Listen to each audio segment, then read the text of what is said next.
Feche os olhos por um segundo e pense no seu lugar mais seguro. Seu quarto, sua casa, aquele canto onde você se sente intocável. Agora, imagine que este lugar, que deveria te proteger, de repente decide que não quer mais te deixar ir. Pior, imagine que ele começa a mudar enquanto você está dentro. Hoje vou te contar 5 histórias que vão destruir a sua sensação de segurança.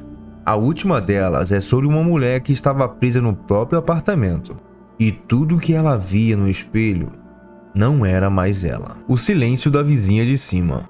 Um apartamento comum. Ele morava no 10º andar, há meses. Ouvia a vizinha de cima arrastar móveis. Arrasta, arrasta. Era um inferno de barulho diurno. Um dia, o silêncio chegou. Total. Enlouquecedor. Ele bateu na porta dela. Ninguém atendeu. Ligou. A caixa postal estava cheia. Ele pensou: finalmente paz. Mas a paz virou paranoia. Ele começou a ouvir um novo som, fraco, quase inaudível. Um pingar. Não de água. Parecia vir do teto, do quarto dele. Uma noite, o som parou. Em vez disso, veio um barulho de algo raspando, como unhas numa superfície áspera, vindo de dentro da parede. Ele levou o ouvido à parede. O som parou. Quando ele tirou, ouviu uma voz. Não uma voz humana. Era um sussurro seco, arranhado, vindo de dentro da parede, bem no lugar onde ele tinha encostado o ouvido. Você demorou para notar que eu estava aqui, mas eu sempre ouvi você.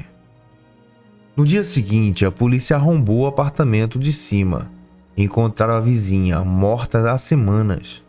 Caída perto da janela aberta, a cama dela estava intacta.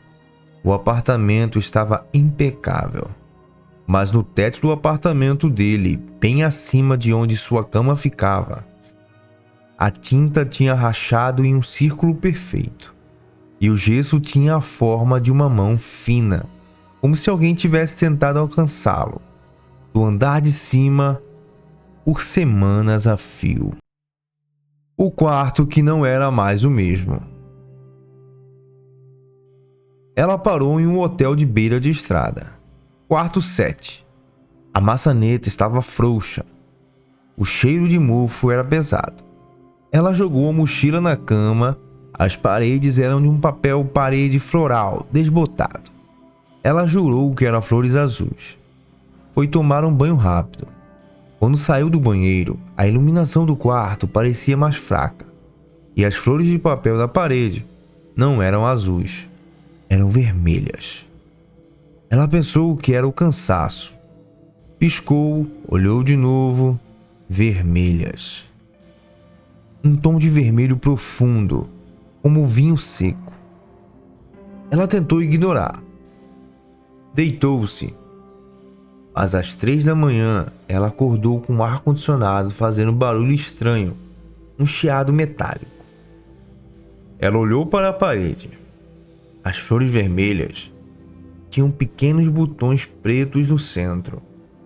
Botões que pareciam pequenos olhos. Olhos que pareciam estar seguindo cada movimento dela. Ela saiu correndo do quarto. Na recepção, o atendente noturno sorriu de um jeito estranho. Teve uma boa noite no quarto 7, senhorita? Ele costuma mudar um pouco. Mas os hóspedes nunca reclamam por muito tempo. Ela nunca olhou para trás. E se você vir flores que mudam de cor na parede de um quarto de hotel, não pense 2 vezes. Apenas saia, antes que os botões comecem a te observar. Bem, terceira história: o presente da velha senhora. Ele era um entregador. A velha senhora do apartamento 3B sempre pedia as mesmas compras estranhas: potes de geleia artesanal sem rótulo, frascos de veneno para rato e toda semana um pacote de farinha de osso de peixe. A casa dela cheirava a mofo, incenso e algo doce demais, enjoativo. Um dia, ela o parou na porta, com um sorriso desdentado. "Para você, querido", disse ela, estendendo um pote de geleia. Eu mesma fiz. O pote estava pesado, o vidro opaco, e ele sentiu algo se mexendo lá dentro do pote, como uma bolha densa. Por educação, ele aceitou. À noite, ele sentiu um cheiro doce vindo da sua mochila. O pote estava lá. Ele não conseguia abri-lo. A tampa parecia selada, quase fundida ao vidro. Mas no fundo, ele viu pequenas escamas brilhantes se movendo lentamente dentro da geleia escura, como escamas de peixe. No dia seguinte, a notícia: a velha senhora do 3B foi encontrada morta, de causas naturais. O apartamento dela estava sendo limpo, o síndico avisou. Encontramos centenas de potes como o seu, todos com a mesma coisa dentro. E a nossa camareira jura que viu os ingredientes da geleia da velhinha se mexendo dentro de um balde do banheiro. O entregador jogou o pote fora, mas ele nunca mais conseguiu tirar o cheiro doce e enjoativo das mãos. E às vezes, ele jura que quando coça a pele, pequenas escamas prateadas caem de seus dedos. A porta que sumiu. Nossa quarta história. Eles compraram uma casa antiga, corredores compridos, porta para todos os lados. No fundo do corredor principal havia um pequeno quarto de depósito, raramente usado. Uma porta de madeira escura com um trinco enferrujado. Uma noite, o marido foi em busca de uma ferramenta. Ele caminhou pelo corredor familiar, contou as portas, mas onde deveria estar a porta do depósito havia apenas uma parede de gesso, lisa e recém-pintada. Ele riu, pensando que a esposa havia fechado a parede para fazer um armário embutido. Ele perguntou a ela. A esposa negou. "Aquela porta está lá desde sempre, amor. Deve ter contado algo errado." Eles foram juntos. A porta estava lá, exatamente onde sempre esteve. Mas o trinco estava brilhando, limpo, como se tivesse sido trocado há segundos. Na semana seguinte, a esposa foi ao mesmo lugar. Ela gritou.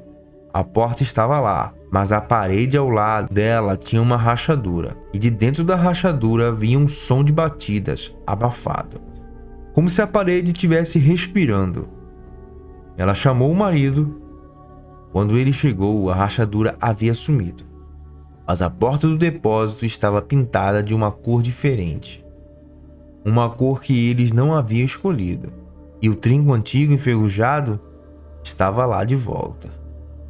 Eles venderam a casa, mas até hoje, se você andar pela antiga casa deles no meio da noite, jura que viu uma porta abrir e fechar no corredor, onde a parede é completamente lisa.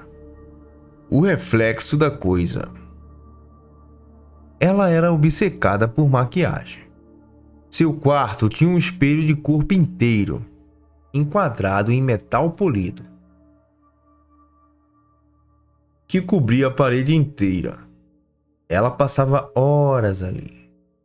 Uma noite, enquanto tirava a maquiagem, ela notou algo. No espelho, sua imagem parecia mais pálida. Era como se a pele no reflexo estivesse levemente acinzentada. Ela piscou, o reflexo piscou. No dia seguinte, o detalhe aumentou. o seu reflexo estava com o cabelo mais bagunçado. Não o cabelo dela, mas o cabelo no espelho. Ela tentou arrumar o cabelo real. O reflexo não se moveu. Ele apenas olhou para ela com uma expressão de cansaço profundo. O terror veio na terceira noite.